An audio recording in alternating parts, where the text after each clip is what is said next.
What's up, everybody? Welcome to the 12th Man FC. My name is Edwin. We had a massive weekend in the Premier League, so let's jump right into it. Liverpool are in much trouble. They are in massive trouble. Some might even call it a crisis. I'm going to leave that up to you. Let's look at the facts right now. Four consecutive losses in all competitions. That is the first time that has happened since Brendan Rodgers has been at the club. I think it was like 2014, 2013, maybe. I don't remember, but it's been a very long time. Three consecutive losses in the league as well, which is that's mental. I mean, the last time they had three consecutive losses, it was in the 2020s. I think it was like maybe 2021 or something like that. But yeah, look, is it time for panic? If you're not calling it a crisis, let's call it what it is. There is you have to panic. It is time to panic for sure because what the hell is going on with Liverpool right now? What's going on with Arne Slot's team? They just aren't clicking at the moment. They really aren't. And look, huge credit to United.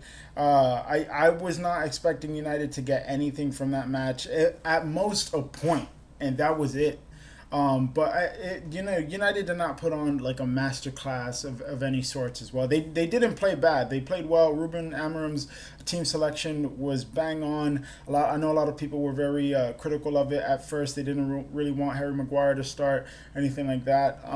But it paid off. It paid off in a way that really mattered because the winning goal came via Harry Maguire through a set piece as well. So everything worked out. But Liverpool, they are struggling immensely, just clicking defensively. They are struggling on set pieces, and then with the finishing, it is just not there. And it's mainly coming from Mohamed Salah, who has gone seven consecutive games in a row without scoring an open play goal. So the last time he scored was from a penalty, and it's been seven consecutive matches where he isn't scoring from open play.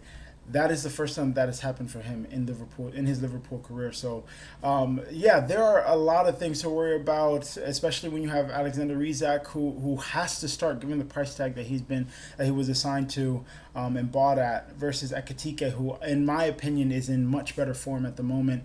He has definitely found his groove with Liverpool, but he's found himself on the sidelines, coming on off the bench because Alexander Isak has to start. So there's so many questions revolving around what Liverpool need to do in order to get back to winning ways, and it is just massive. It is crazy to think that just 3 games ago Liverpool were 5 points clear at the top, 5 points clear at the top, and now they're 4 points clear, or they're 4 points from top spot. That turnaround is insane, and I don't think any one of us really like expected such a drop off to that extent, right? Like we would watch Liverpool play. I've seen Liverpool play a lot this season, and yes, they started up the season with five consecutive wins and everything like that, but those wins were shaky. They were shaky wins. They came very late on. All of those wins came very late on. It wasn't like they were grabbing the matches by the scruff of the neck and putting it into, putting games to bed early, which I know a lot of Liverpool fans were kind of disgruntled with because of the fashion in which they were winning. So yeah, here we are now, and it's also crazy to think that a lot of people, the fan base, has turned on Arne Slot as well. A lot of people have been saying Arne Slot out for the past few weeks now, and it's coming out even more after yesterday's match against Manchester United. So you got to think, man, what can possibly be done? And look, there's still so much football to be played in the Premier League. So I don't think that it is fair to write Liverpool off completely. Do I think that they'll win the league and retain their title this season? Not anymore. I came into the season with my Premier League prediction saying that they would retain their title because of how dominant they were last season, and they brought in players that, they've revamped their squad to be much stronger. So I do think that they have a better squad this season as opposed to last season, which is why I thought that they were going to run rampant in the league this season and just retain the title. But that's clearly not the case right now. But like I said, it's so early still. We're only 8 matches in. There's so much football to be played. So just how 3 matches ago they were 5 points clear at the top, and now they're 4 points from top spot. In a matter of 3 games, I feel like anything could happen. If they click, that turnaround could happen again to where they're at the top again. But that only happens if Arsenal let up, if Man City let up, who and Man City as well, who have come into some. If you want to call it good form, you could call it good form. But 5 matches on, 5 matches in the league undefeated, that's really good form. If they're playing well, that's a conversation for a different time. But yeah, Man City's coming into form and becoming contenders now. Arsenal, they would have to let up in order for Liverpool to kind of catch up and everything, and I don't really see Arsenal letting up either. So that's what do you do? So I do think that it would be very irrational to write Liverpool off at this moment. I do think that they have a lot to sort out, and I've said it in previous videos before. If Liverpool are going to get the job done this season, once they start playing well, then it's going to be scary time for everybody. But it's a new squad. They are in the middle of a rebuilding period with Arne Slot. This is basically Arne Slot's first year, although it's really his second year. It's his first year putting his stamp on the team, bringing in his players, bringing in his philosophy of football and everything. He's steering the boat in the direction that he wants to steer the boat in. So it makes sense that with the money that they spent this season revamping the squad and rebuilding, that's kind of like the problem, so to say, in terms of like why they're in this mess right now. It's because of the fact that they're in a rebuild, and they just need some time to adapt together and get things going.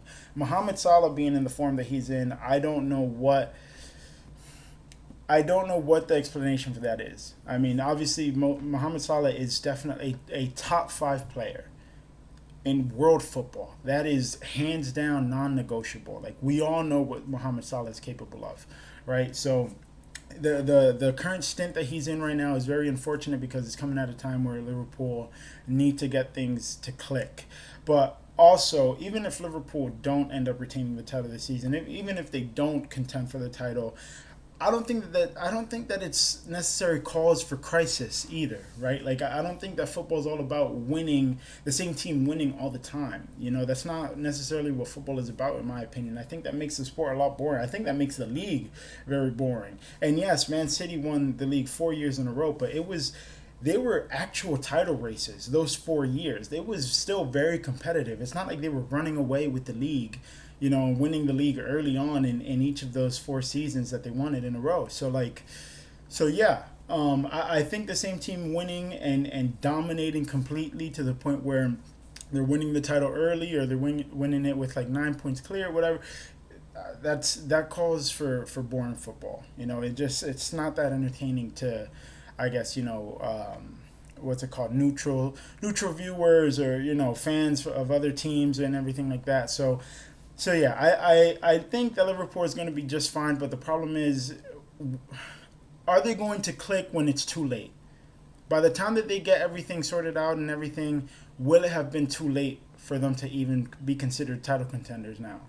That's the huge question. So yeah, but anyway, all credit to Manchester United. They came out, they got the result that they definitely needed. First time that Ruben Amorim's Manchester United team win 2 league matches in a row, and we're coming up on a year since his appointment. So that is insane.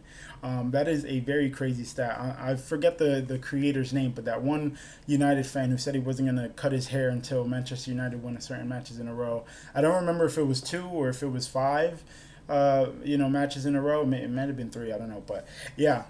I'm sure he's starting to feel some type of excitement now. He's like, finally, starting to kind of like get me going or something like that. But yeah, huge credit to United. Ruben Amorim showed up pretty well, and the system now, it worked this time. It worked the last time out as well. So who knows? Maybe the system wasn't the problem, and I don't think that it ever was. I do think that the United's problems is just I don't think the players are necessarily good enough for the team or to play in the way that Amorim wants to play in. But anyway.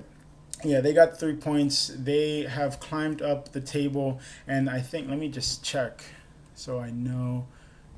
for sure. They are now in ninth. I believe before this match they were like 11th or something like that. So they climbed up 2 points, but now they just sit 2 points from the top five, or 1 point from, 1 point from top five, 2 points from Liverpool, who are in third. So that win, it was massive for them. They definitely needed that. Do I think that United's going to compete for the league? Definitely not. I think that they could definitely push for a European spot, not necessarily Champions League, but Europa League, Conference League, or Champions League, either one of those three. So yeah, I'm sure United fans very happy with the result yesterday. I hope that they saw some progress in the way that Ruben Amorim is setting up and wants to play and everything.